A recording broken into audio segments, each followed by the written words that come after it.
ನಮಸ್ಕಾರ. ನಾನು ಈ ದಿನ ಪಾಲಕ್ ಪಪ್ಪು ಮಾಡಿ ತೋರಿಸ್ತೀನಿ.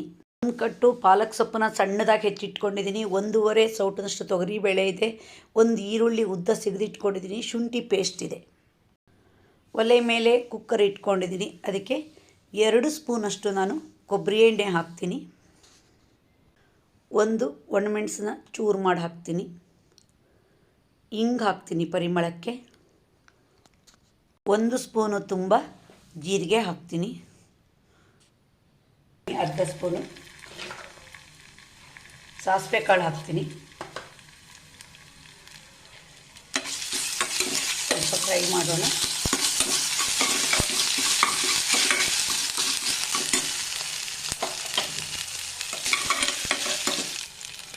ಈಗ ಈರುಳ್ಳಿ ಹಾಕ್ತೀನಿ.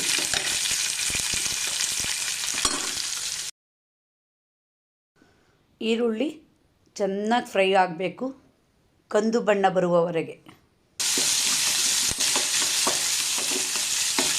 ಇದಕ್ಕೆ ಕೆಲವರು ಬೆಳ್ಳುಳ್ಳಿ ಹಾಕ್ತಾರೆ, ನಾನೀಗ ಹಾಕಲ್ಲ. 1 ಒಣಮೆಣಸು ಹಾಕಿದ್ರೆ ಸಹಿತ ಹಸಿಮೆಣಸು 1 ಹಾಕಬೇಕು. ಸ್ವಲ್ಪ ಇದು ಖಾರ ಇರುತ್ತೆ. ಅದ್ರ ಬದಲು ನಾನು 1/4 ಚಮಚ ಆಗೋಷ್ಟು ಜೀರಿಗೆ ಮೆಣಸಿನ್ಕಾಯಿ ಪೌಡ್ರ್ ಹಾಕ್ತೀನಿ.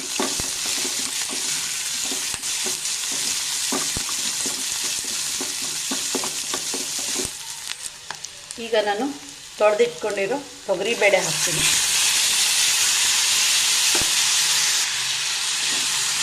ಒಂಚೂರು ಎಣ್ಣೆಲಿ ಬಾಕೋಣ.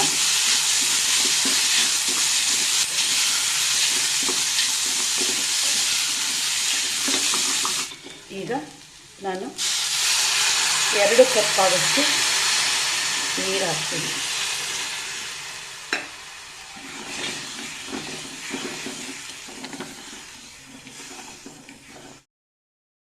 ಉಪ್ಪು ಮಾಡಬೇಕಾದ್ರೆ ಬೇಳೆ ಚೆನ್ನಾಗಿ ಬೇಯಬೇಕು. ಈಗ ಕುಕ್ಕರ್ ಮುಚ್ಚೋಣ. 4 ವಿಷಲು ಕೂಗಿಸೋಣ. ಬೇಳೆ ಬೆಂದಿದೆ. ಒಂದ್ಸಲ ಚೆನ್ನಾಗಿ ಮಸಿಯೋಣ. ಈರುಳ್ಳಿ ಮತ್ತು ಬೇಳೆ ಚೆನ್ನಾಗಿ ಸೇರ್ಕೋಬೇಕು. ಈಗ ಅರ್ಧ ಲೋಟದಷ್ಟು ನಾನು ನೀರು ಹಾಕ್ತೀನಿ. ಮತ್ತೆ ಮಸಿಯೋಣ. ಈಗ ಹೆಚ್ಚಿಟ್ಕೊಂಡಿರೋ ಪಾಲಕ್ ಸೊಪ್ಪು ಹಾಕೋಣ. ಈಗ ಚೆನ್ನಾಗಿ ಮಿಕ್ಸ್ ಮಾಡಿ ಅರ್ಧ ಲೋಟದಷ್ಟು ನೀರು ಹಾಕೋಣ. ಒಗ್ಗರಣೆಗೆ ಒಣಮೆಣಸು ಹಾಕಿದ್ದೀನಿ. ಹಸಿಮೆಣಸು ಬದಲು ಜೀರಿಗೆ ಮೆಣಸಿನ್ಕಾಯಿ ಪೌಡ್ರ್ ಹಾಕಿದ್ದೀನಿ. ಈಗ 1/4 ಚಮಚದಷ್ಟು ಅಚ್ಚ ಖಾರದ ಪುಡಿ ಹಾಕ್ತೀನಿ. ಈ 3 ಖಾರಗಳು ಮಿಕ್ಸ್ ಆಗಬೇಕು, ಆವಾಗಲೇ ರುಚಿ ಬರೋದು. ಈಗ ರುಚಿಗಾಗಷ್ಟು ಉಪ್ಪು ಹಾಕ್ತೀನಿ.